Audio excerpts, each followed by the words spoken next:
آج ہم واپس اپنا جو سبق ہے وہ شروع کرتے ہیں. میں بھی سیکھ رہا ہوں اور آپ بھی سیکھیں. اکثر مسائل جو یہاں ذکر ہوتے ہیں یہ وہ ہوتے ہیں کہ عام طور پر واقعہ نہیں ہوتے، لیکن معلومات کے لیے ان کا پڑھنا سیکھنا یہ فائدے سے خالی نہیں، فائدہ ضرور. الحمدللہ رب العالمین والصلاة والسلام علی محمد وعلی آلہ واصحابہ واہل بیتہ اجمعین. الفصل الرابع فی بیان ما یمنع صحت الاقتداء وما لا یمنع. یہ جو فصل بیان ہو رہی ہے یہ ان چیزوں کے بیان میں ہے کہ جو امام کی اقتداء کرنے کے لیے وہ چیزیں کہ جن سے اقتداء منع کی جاتی ہے یا جس سے منع نہیں کی جاتی، ان چیزوں کے بیان میں ہے.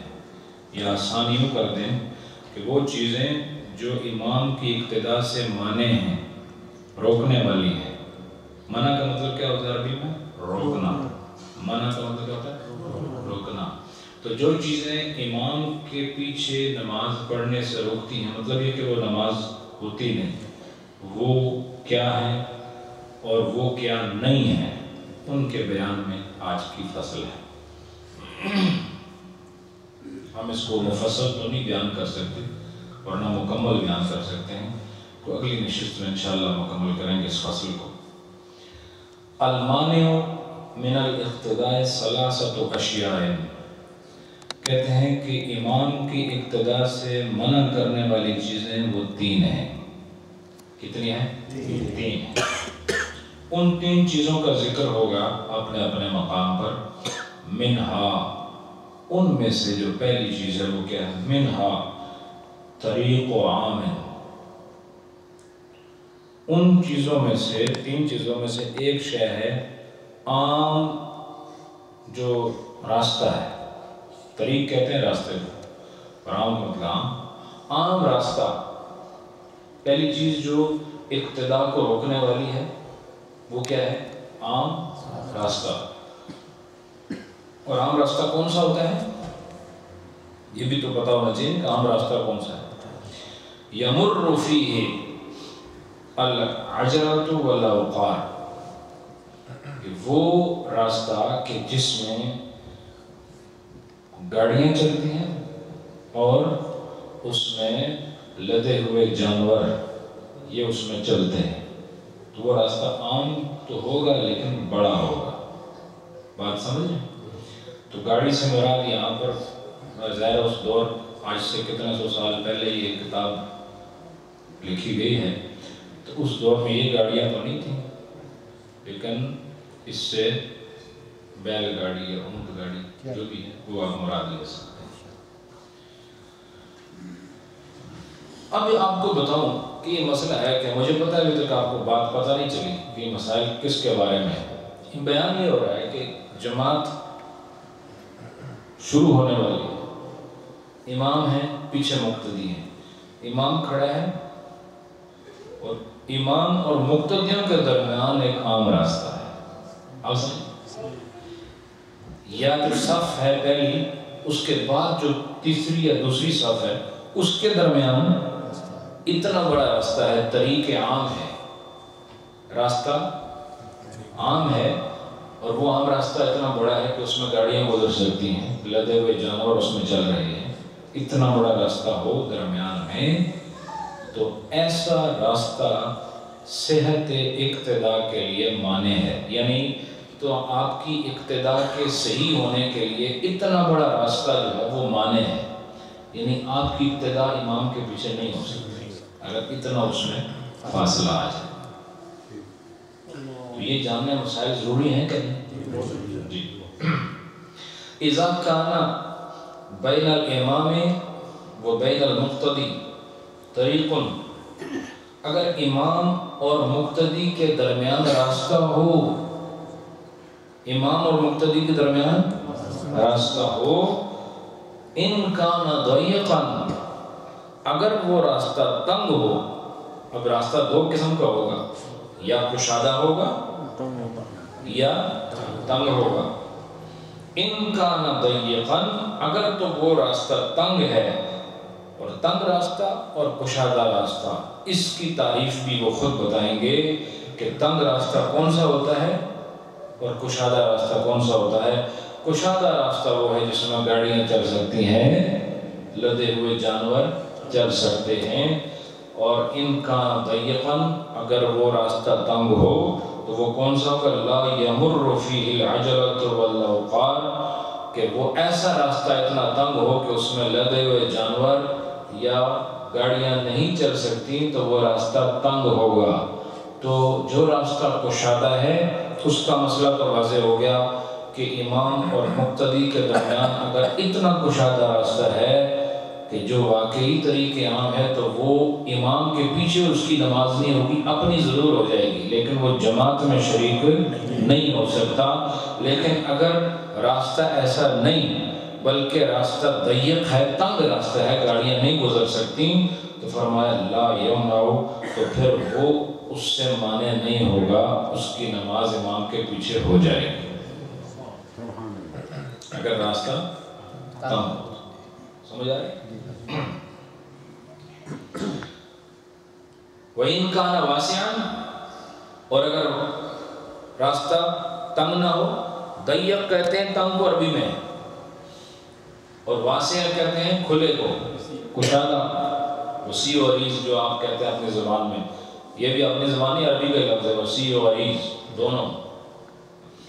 فرمایا ان کا نواسیان، اگر راستہ کشادہ ہو، یمر فی العجلۃ والاوقار یمنع، تو پھر یہ بات واضح ہو گئی کہ پھر وہ نماز کے لیے اتنا بڑا فاصلہ جو ہے مانع ہوگا. مانع کا مطلب وہ آپ کو سٹاپ کرے گا کہ آپ کی جماعت کے ساتھ نماز نہیں ہونے والی، درمیان میں فاصلہ بہت ہے. اچھا یہ تو میں ویسے چلو عرض کرتا ہوں، ہم نے حرم کی زمین پر دیکھا کہ جماعت ہو رہی ہے مسجد الحرام میں عام حالات میں، تو لوگ بہت دور، یعنی گاڑیاں نہیں، وہاں سے تو آپ پورے ہوائی جہاز گزار سکتے ہیں، ٹھیک ہے، وہاں سے آپ جو ہے پورے 20,000 آدمیوں کا لشکر بیچ میں سے گزار سکتے ہیں. اتنا فاصلہ امام اور مقتدیوں کے درمیان نہیں، یعنی مقتدی اور مقتدی کے درمیان. امام تو ہوتا ہی دور ہے، یہ ما بین المقتدی والمقتدی بتا رہا ہے، ما بین الامام والمقتدی نہیں کہہ رہا. اتنا فاصلہ ان کے درمیان ہوتا ہے، تو وہ اللہ ان کی نماز قبول کرے گا، وہ بہت مہربان ہے. اس کے بعد فرمایا والخلاصہ، تو خلاصہ یہ ہے هذا اذا لم تكن الصفوف متصلة على الطريق.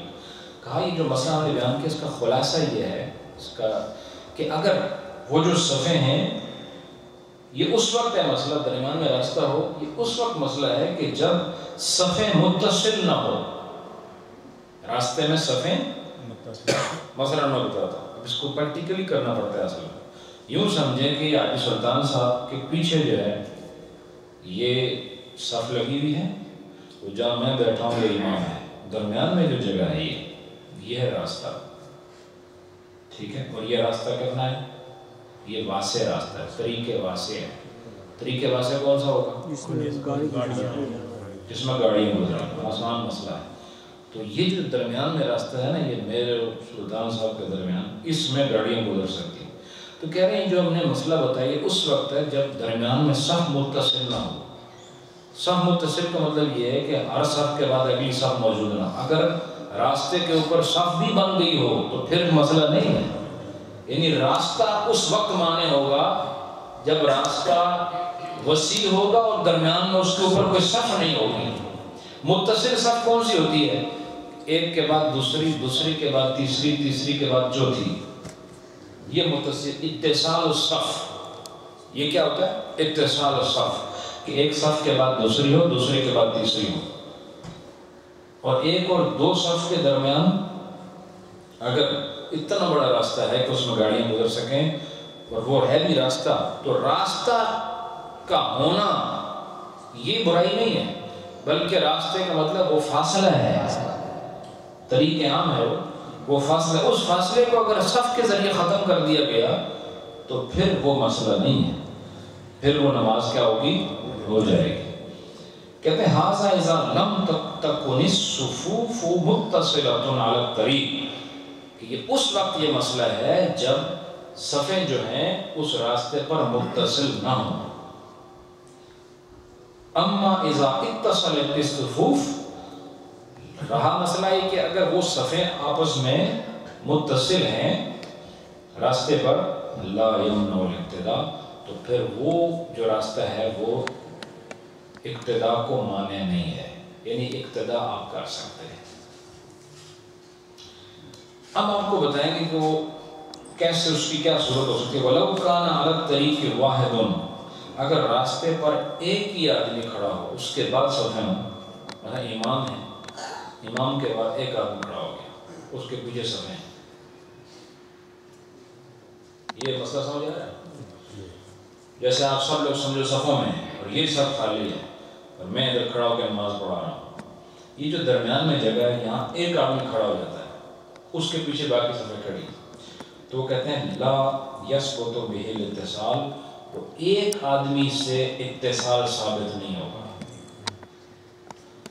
یعنی مسئلہ یہ بتایا کہ درمیان میں کھلی جگہ ہو تو صف ثابت ہوگی تو پھر نماز درست ہوگی، تو ایک آدمی سے صف ثابت نہیں ہوگی، بلکہ فرمایا وَبِالصَّلَاةِ سے یثبت بالاتفاق، کہا اتفاقی طور پر اہل علم کا، حنفی علماء کا اس پر اتفاق ہے کہ اگر وہ جو راستہ ہے اس میں 3 آدمی کھڑے ہو جائیں تو اس 3 آدمیوں کے کھڑے ہونے سے ایک صف ثابت ہوگی، اور صف کے ثابت ہونے سے راستے کا حکم ختم ہوگا، اور حکم ختم ہوگا تو باقیوں کی ابتدا درست ہوگی۔ بات سمجھ آئی؟ اس سے پتہ چلا کہ صف میں علل اتفاق یہ بات ثابت ہوئی کہ 3 آدمی اگر کھڑے ہو جائیں تو ان کا حکم صف کا ہو جائے گا۔ کٹ تو کٹ کتنے بندے ہونے چاہیے؟ تو سب کو غور نہ دیکھ رہے ہوئے، کتنے بندے ہونے چاہیے؟ 3 آدمی، کم سے کم کتنے ہونے چاہیے؟ 3 آدمی۔ اگر ایک ہوگا تو یہ ثابت نہیں ہوگا۔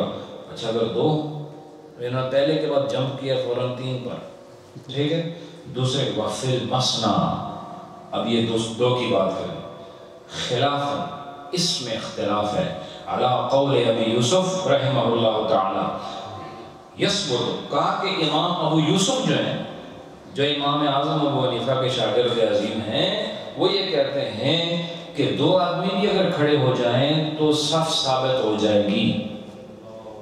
2 آدمی، یہ کون کہتا ہے؟ امام ابو یوسف کہتے ہیں، لیکن وعلی قول محمد رحمہ اللہ تعالی لا، اور امام احمد جو ہیں، نہیں امام محمد، وہ یہ کہتے ہیں کہ نہیں، 2 بندوں سے جو ہے وہ صف ثابت نہیں ہوگی۔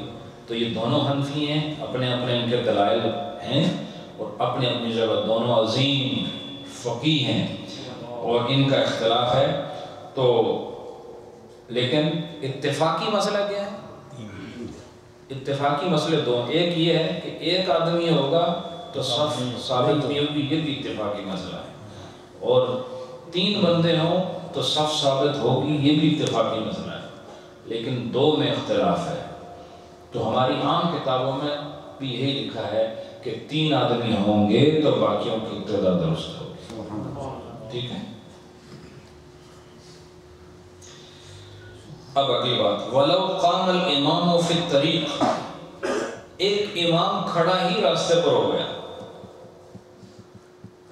یہ تو ابھی تو مقتدیوں کی بات ہے نا، امام صاحب ہی راستے پہ کھڑے ہو گئے، ٹھیک ہے، ایسا ہو سکتا ہے کہ آپ کہیں جا رہے ہیں، راستے میں نماز پڑھ رہے ہیں، وَلَوْ قَامَ الْإِمَامُ فِي الطَّرِيقِ، امام اگر راستے میں کھڑا ہوا، وَاصْطَفَّ النَّاسُ خَلْفَهُ فِي الطَّرِيقِ، اور راستہ چونکہ کشادہ ہے نا، تو اسی راستے پر لوگوں نے بھی ان کے پیچھے صفیں باندھ لی، وَاصْطَفَّ النَّاسُ، لوگوں نے صفیں بنانا شروع کر ان کے پیچھے ہی، عَلَى طُولِ الطَّرِيقِ، راستے کے طول میں، راستے کا طول اور عرض ہوتا ہے کہ نہیں؟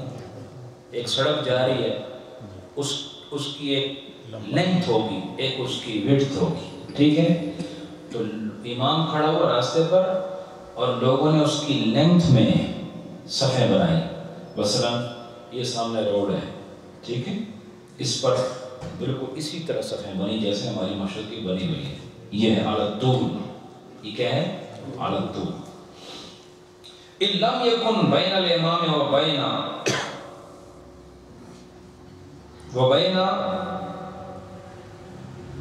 من خلفی فی الطریق مقدار ما یمر فیہ العجلہ جاز الصلاۃ. کہ اگر راستے میں ہی کھڑے ہو گئے، اگر راستے میں کھڑے ہو گئے، پیچھے بھی مقتدی ہیں راستے میں، امام بھی راستے پر ہے، اگر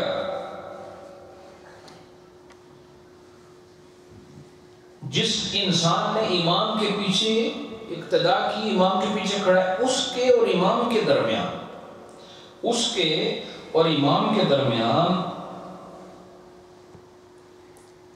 اتنی گنجائش نہ ہو کہ اس میں سے گاڑی گزر جائے، اس میں سے، یعنی دونوں ہی راستہ، دیکھو راستہ چھوٹا بھی ہو سکتا ہے، راستہ بہت بڑا بھی ہو سکتا ہے.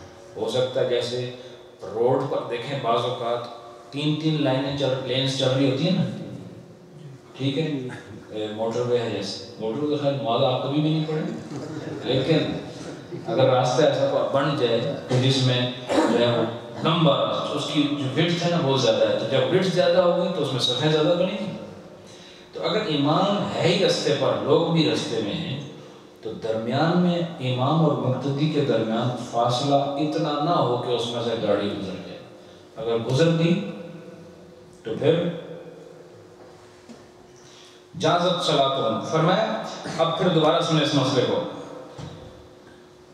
وَلَوْ قَامَ الْإِمَامُ فِي الطَّرِيقِ وَاصْطَفَّ النَّاسُ خَلْفَهُ فِي الطَّرِيقِ عَلَى طُولِ الطَّرِيقِ إِنْ لَمْ يَكُنْ بَيْنَ الْإِمَامِ وَبَيْنَ مَنْ خَلْفَهُ فِي الطَّرِيقِ مِقْدَارُ مَا يَمُرُّ فِيهِ الْعَجَلَةُ جَازَتْ صَلَاتُهُمْ.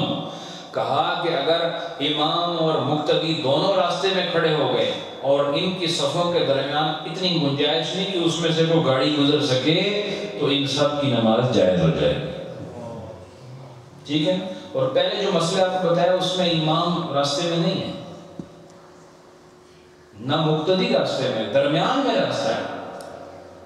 اب جو مسئلہ بتایا اس میں امام بھی راستے پر ہے اور مقتدی بھی راستے پر ہے. پھر فرمایا وَقَضَى فِيمَا بَيْنَ الصَّفِّ الْأَوَّلِ وَالثَّانِي إِلَىٰ آخِرِ الصُّفُوفِ. کہا یہ مسئلہ ایسے ہی چلتا رہے گا جو ابھی بیان ہوا نا، یہ مسئلہ باقی صفوں کے اندر بھی، مثلا پہلی اور دوسری کے درمیان بھی ایسا نہ ہو، اور آخری صفوں تک یہ مسئلہ ہی رہے گا. مثلا پہلی صف اور ان کے درمیان تو راستہ نہیں، لیکن دوسری اور تیسری کے درمیان راستہ ہے، تو ان کو بھی درمیان میں کوئی صف بنانی پڑے گی، ورنہ پچھلوں کی ابتدا ٹھیک نہیں. آخر صف تک یہ مسئلہ اسی طرح چلتا رہے گا. یہ صرف پہلی صف اور امام کے درمیان کا مسئلہ نہیں. وجہ کیا ہے؟ وجہ یہ ہے کہ امام کے پیچھے جتنے بھی آئیں گے وہ سب امام کے پیچھے ہیں، یعنی پہلی صف والے اس کے مقتدی نہیں، بلکہ اگر 1,00,000 بھی پیچھے کھڑا ہے ان سب کا وہ حکم ہے جو پہلی صف میں کھڑے ہیں. کس صورت میں؟ کہ یہ مقتدی ہیں اس امام کے، مقتدی ہیں اس امام کے. اس سے بھی پتہ چلا کہ مقتدیوں کے لیے کوئی مقدار اور کوئی تعداد نہیں ہے. ایک امام پوری روح زمین کے انسانوں کے لیے اگر امام خدا بنانا چاہے تو بنا سکتا ہے، بنا سکتا ہے، بنا سکتا ہے. جتنا بڑا امام دیکھیں آپ، حج کا موسم ہوتا ہے، سوری جتنے بھی وہاں آئے ہوتے ہیں سب کا امام ایک ہوتا ہے، سب کا امام ایک ہوتا ہے، اور سب کے لیے حکم اقتدا کا ایک ہے. سب اسی طرح اس کو امام ماننا ہے جس طرح پہلی صف والے اس کو دیکھ کر اس کے پیچھے نماز پڑھ رہے ہیں اور رکوع میں جا رہے ہیں، سجدے میں جا رہے ہیں.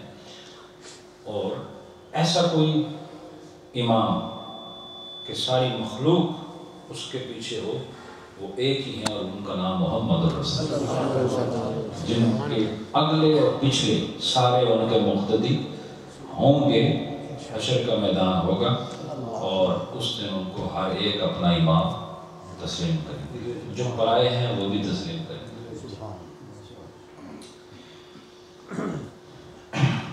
اس کے بعد فرمایا والمانع من الاقتداء فی الفلوات قدر ما یسع فیہ الصفین، کہہ رہے ہیں کہ یہ جو کھلا میدان ہو بیابان میں، ٹھیک ہے، فلوات کیا ہوتا ہے؟ بیابان، تو بیابان میں کھلا میدان ہے، ٹھیک، کوئی مسجد نہیں، کوئی راستہ نہیں ہے، بیابان میں راستہ تو نہیں ہوتا بھائی، بیابان کہتے ہیں اس لیے کہ وہ کوئی راستہ ہی نہیں ہے، ٹھیک ہے، بیابان ہے، وہاں پر نماز ہو رہی ہے، لوگ جا رہے ہیں، ادھر نکل گئے، تو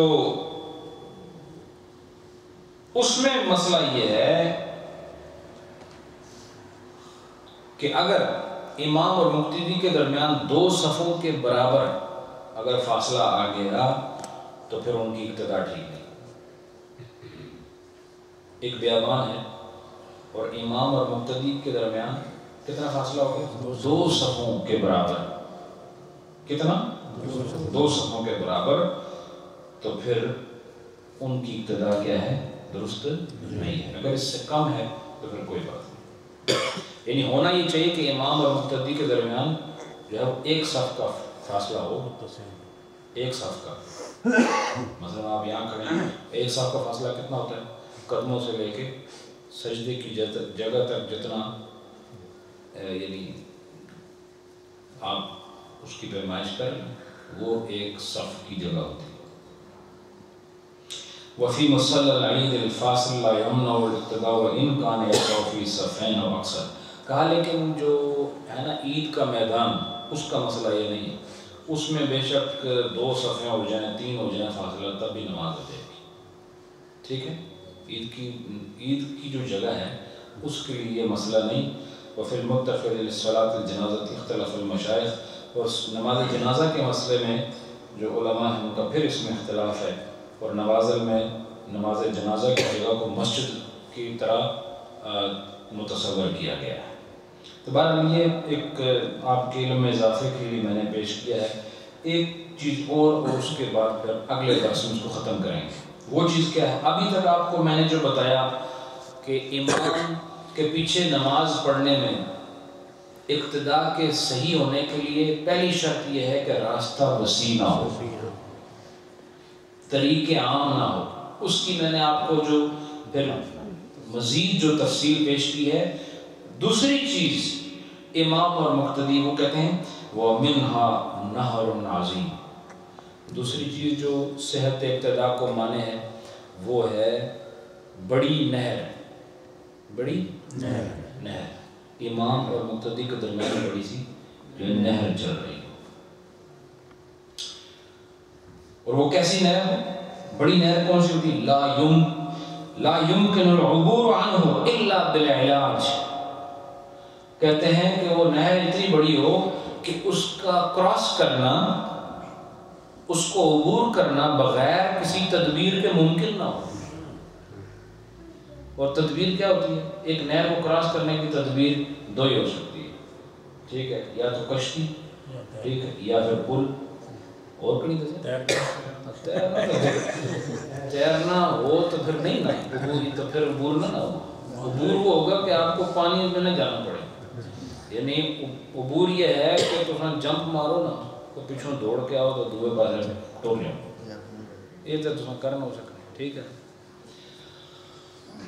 یہ ہے یعنی بغیر علاج کے، دیکھیں انہوں نے لفظ علاج استعمال کیا، بغیر علاج کے اس کا عبور کرنا ممکن نہ ہو، یعنی اتنی وائڈ ہو آپ کی جو نہر ہے بغیر علاج، اور علاج کیا ہے اس کی مثال خود دیتے ہیں کالقنطرہ، جس طرح کوئی اس کے اوپر کوئی راستہ بنا دینا، کوئی پل بنا دینا، کوئی پتہ ہے بڑی سی لکڑی رکھ کے بعض اوقات کراس کیا جاتا ہے، دیہاتی علاقوں میں بھی ایسی جگہ ہوتی ہیں۔ تو کہتے ہیں وغیرہ، یا اس کے علاوہ کوئی اور چیز اس پر رکھیں اور آپ عبور کریں، تو عبور کرنے میں اگر کوئی واسطہ نہ ہو تو پھر وہ آپ اس کو عبور نہ کر سکیں تو یہ نہر عظیم ہے. یہ کیا ہے؟ بڑی نہر ہے. ٹھیک ہے. اور اگر آپ درمیان میں پانی چل رہا ہے، نہر ہے، اور آپ آرام سے تھوڑا سا اگر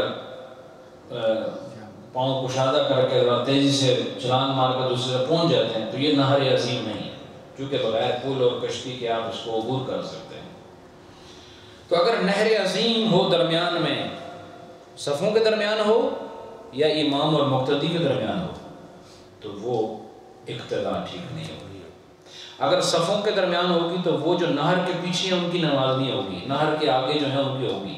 اگر امام اور مقتدیوں کے درمیان ہے تو کسی کی بھی نہیں ہوگی، صرف امام کی ہوگی، اور انہوں نے بھی ہو سی لیکن اپنی ہو سی. جماعت علی نہیں ہوں گی. سمجھ آئی؟ جماعت کا ثواب ان کو نہیں ہوگا. یہ اقتدا کی بات ہو رہی، نماز کی بات نہیں ہو رہی کہ نماز ہوگی کہ نہیں ہوگی. بات اقتدا کی ہو رہی، نفس سے نماز ہو جائے گی. اس کے بعد فرمایا فَإِن كَانَ بَيْنَهُ وَبَيْنَ الْإِمَامِ نَهْرٌ كَبِيرٌ، کہ اگر اس کے درمیان اور امام کے درمیان نہر کبیر یا نہر عظیم ہو، یجری فیہ السفن، کہ اس میں چلتے ہوں بحری بیڑے، جہاز. سفینہ کی جمع سفن آتی ہے، سفینہ کہتے ہیں بحری بیڑے کو، جہاز کو. والزوارق، اور اس میں چھوٹی چھوٹی کشتیاں، دونوں کا ذکر کیا کہ چھوٹی چھوٹی کشتیاں بھی چلتی ہیں اس میں اور بڑے بڑے سفینے جو ہیں وہ بھی چلتے ہوں. یمنع الاقتداء، تو یہ اقتداء کے معنی ہیں، یعنی آپ امام کو فالو نہیں کر سکتے. وَإِن كَانَ صَغِيرًا لَا تَجْرِي فِيهِ، اگر وہ چھوٹی نہر ہو کہ اس میں نہ چل سکیں، چھوٹی کشتی تک نہ چل سکے، لا یمنع الاقتداء، تو پھر وہ اقتداء کے معنی نہیں، آپ امام کے پیچھے نماز پڑھ سکتے. والمختار، اور یہی مختار مذہب ہے. فرمایا وَقَضَى لَوْ كَانَ فِي الْمَسْجِدِ الْجَامِعِ، کہا کہ اگر جامع مسجد کے اندر کہیں نہر ہو، یعنی یہ آپ کو پاسبلٹیز جو ہیں وہ بیان کریں، تو اس کا بھی یہی حکم ہوگا کہ اگر وہ اتنی بڑی نہر ہے مسجد میں، مسجد جامع اس لیے کہا کہ بڑی مسجد ہوگی، ٹھیک ہے، اس کے اندر اتنی بڑی نہر نکل آتی ہے، قدرتی نکل آتی ہے، یا کوئی ایسی وجہ ہو گئی کہ اس میں نہر بنا دی گئی، تو اگر اس کا سائز بڑا ہے تو اقتداء پیچھے والوں کی نہیں تھی. اور اگر اس کا سائز نارمل ہے کہ اس کا عبور ممکن ہے آرام بغیر کسی کشتی وغیرہ کے یا پل وغیرہ کے، تو پھر اس کی نماز جو ہے وہ جائز ہوگی، یہ اقتداء جائز ہوگی. اچھا اب ایک مسئلہ سمجھیں. وَإِن كَانَ عَلَى النَّهْرِ جَسْرٌ، اگر نہر کے اوپر پل ہو کوئی، وَعَلَيْهِ الصُّفُوفُ، اور اس پل کے اوپر صفیں قائم ہو، متصلۃ، متصل صفیں، متصل کا مطلب یہ، اب میں آپ کو بتاتا ہوں، یہ امام ہے اور یہ مقتدی ہیں، پیچھے نہر ہے، نہر کے اوپر پل ہے، اس پل کے اوپر صفیں کھڑی ہو گئی اور اس نہر کے پیچھے بھی لوگ ہیں. مسئلہ سمجھے؟ یعنی امام کے بعد مقتدی، مقتدی کے بعد نہر، نہر کے اوپر پل، پل کے اوپر صفیں، اور نہر کے پیچھے بھی صفیں، نہر کے پیچھے بھی صفیں. تو یہ کہتے ہیں لا یمنع صحۃ الاقتداء لمن کان خلف النہر، اور فرماتے ہیں کہ اگر ایسا ہو گیا ان کی صفیں متصل ہیں نا پل کے اوپر، تو پھر وہ جو نہر کے پیچھے کھڑے ہیں لوگ، بے شک نہر عظیم ہی کیوں نہیں ہے بیچ میں، ان پل پر متصل صف کے ہونے کی وجہ سے نہر کے پیچھے والوں کی اقتداء ٹھیک ہو جائے گی. ٹھیک، لیکن وَلِلثَّلَاثَةِ حُکْمُ الصَّفِّ بالاجماع، اجماعی طور پر 3 کا حکم پوری صف کا ہے. وہ جو میں نے پہلے بتایا تو وہ 3 ضرور ہونے چاہیے، یعنی جو بھی صف بنے گی وہ 3 بھی ہو. مطلب پل کے اوپر صفیں بنی ہوئی ہیں تو پل کے اوپر بھی 3 کی صفیں اتنی صفیں ہوں کہ ان کے درمیان بہت زیادہ فاصلہ نہ ہو جائے. یہ بھی ضروری ہے نا. مثلا پل جو ہے یہاں سے لے کر اب اتنی بڑی نہر کہ جس میں کشتیاں چل رہی ہیں، وہ کم از کم یہاں سے لے کر یہ آدھے تک تو ہونا چاہیے، تو اب یہاں تک 4-5 صفیں 3 کی ہوں گی، تب ان پچھڑوں کی مثلا پہلے تو 3 ہیں، 3 کے بعد 2 ہو گیا، پھر مسئلہ خراب ہو گیا۔ ایسا نہیں، یہ 3 ضروری ہے، 4 پیشوں کو 4 نہ رولا ہی کوئی نہیں، زیادہ کی بات ہے، بات کم کی ہو رہی، کم سے کم کتنے؟ 3۔ وَلَيْسَ لِلْوَاحِدِ حُكْمُ الصَّفْ بِالْإِجْمَاعِ، اور ایک کے لیے اجماعی طور پر صف کا حکم نہیں، یعنی ایک آدمی کھڑا اس کو کبھی بھی صف نہیں کہا جائے، 2 میں اختلاف ہے۔ وَفِي الْمَسْنَى اختلاف، یہ جو میں نے کہا پہلے آ گیا، وَفِي الْمَسْنَى اختلاف عَلَى مَا مَرَّ فِي طَرِيقٍ إِنْ كَانَ بَيْنَهُمَا بِرْكَةٌ أَوْ حَوْضٌ، یعنی 2 میں اختلاف ہے جو راستے کے مسئلے میں پہلے بیان ہو گیا۔ اچھا، إِنْ كَانَ بَيْنَهُمَا بِرْكَةٌ أَوْ حَوْضٌ، اگر ان کے درمیان نہر تو نہ ہو لیکن ان کے درمیان کوئی جہاں پانی جمع ہو جاتا ہے، چشمہ یا کوئی حوض آ جائے، ٹھیک ہے، حوض جانتے ہو، تو وہ درمیان میں آ جائے تو پھر ان کان بحال، اگر وہ اس طریقے پر ہو، لو وقعت النجاسۃ فی جانب یتنجس الجانب الآخر لا یمنع الاقتداء، کہتے ہیں کہ اگر وہ حوض اتنا بڑا ہو کہ اگر ایک طرف اس میں نجاست پڑ جائے تو اس نجاست کا اثر دوسرے کونے پر نہ جائے تو پھر وہ اقتداء درست ہوگی۔ اس کی وجہ کیا ہے؟ نجاست کا ذکر کیوں کیا؟ نجاست کے اس سے کیا تعلق ہے؟ نجاست کا تعلق اس سے یہ ہے کہ ایک ہوتا ہے حوض صغیر، ایک ہوتا ہے حوض کبیر۔ حوض صغیر وہ ہوتا ہے جو 10x10، صغیر کا کبیر کا میں صغیر، جو 10x10 نہ ہو، یعنی 10 ہاتھ چوڑا، 10 ہاتھ لمبا، اور ایک ہاتھ کتنا ہوتا ہے؟ اتنا، عربی ہاتھ ہوتا ہے، ٹھیک ہے، اس کو زرعون کہتے ہیں۔ ایک 10x10 ہو، یعنی 10x10 جو آپ انگلش میں کہتے ہیں۔ تو اگر یہ نجاست کا حکم اس لیے بتایا کہ اگر کوئی ایسا تالاب ہے جس میں ایک طرف نجاست گر گئی ہے، تو اگر وہ تالاب 10x10 ہے تو آپ اس کے دوسرے کونے سے بغیر کسی شک کے آپ وضو کر سکتے ہو۔ یہ اس لیے بتایا تاکہ آپ کو اس کا سائز پتہ چلے، سائز بڑا ہوگا تو فاصلہ زیادہ ہوگا نا، اس لیے ابتدا درست نہیں ہوگی، اور اگر چھوٹا ہے کہ یہاں نجاست گری اور اس کا اثر باقی دوسرے کنارے پہ چلا گیا تو پھر وہ حوض چھوٹا ہے تو ابتدا ٹھیک ہوگی، اس لیے کہ درمیان میں فاصلہ کم ہے، اور اگر بڑا ہے، اگر بڑا حوض ہے تو پھر فاصلہ زیادہ ہوگا، اور زیادہ فاصلہ ہو تو ابتدا ٹھیک نہیں ہوگی۔ اب بات سمجھ آئی؟ تو اگر چھوٹا تالاب درمیان میں ہو امام اور مقتدی کے تو پھر ان کی نماز درست ہے، اور چھوٹے تالاب کی نشانی کیا ہے کہ ایک طرف نجاست گرے تو دوسری طرف اثر ظاہر ہو جائے، تو جہاں اثر ظاہر ہو وہ چھوٹا ہے اور ابتدا ٹھیک ہے، اور جہاں اثر ظاہر نہ ہو وہ بڑا تالاب ہے، فاصلہ زیادہ ہے، اس لیے ابتدا ٹھیک نہیں ہے۔ اس لیے یہاں بات نجاست کی نہیں ہے، یہاں بات اس کے سائز کی ہے، اور سائز سمجھانے کے لیے انہوں نے فقہ کا ایک دوسرا اصول استعمال کیا۔ یہ انشاءاللہ اگر آپ کو اس میں کوئی سوال ہو تو مجھ سے بعد میں نشست ہوتی ہے یہاں، آپ مجھ سے پوچھ لینا، میں مزید آپ کو کلیئر کرا دوں گا۔ وَإِن كَانَ لَا يَتَنَجَّسُ يَمْنَعُ الْابْتِدَاءَ، اور اگر وہ حوض اتنا بڑا ہے کہ اس کا دوسرا کنارہ نجس نہیں ہوتا تو پھر وہ ابتدا ٹھیک نہیں۔ اس کی وجہ یہ ہے کہ وہ حوض بڑا ہو گیا ہے، حوض بڑا ہو گیا تو فاصلہ بڑھ جائے گا۔ بس اس کے بعد پھر جو ہے وہ منہا صف تام من النساء، یہ تیسری چیز ہے جو صحت ابتدا کے لیے مانے ہے۔ انشاءاللہ اس کو ہم اگلی نشست میں جمعرات کی نشست میں بیان کریں گے۔ اللہ ہم سب کو سمجھنے سیکھنے کی توفیق عطا فرمائے۔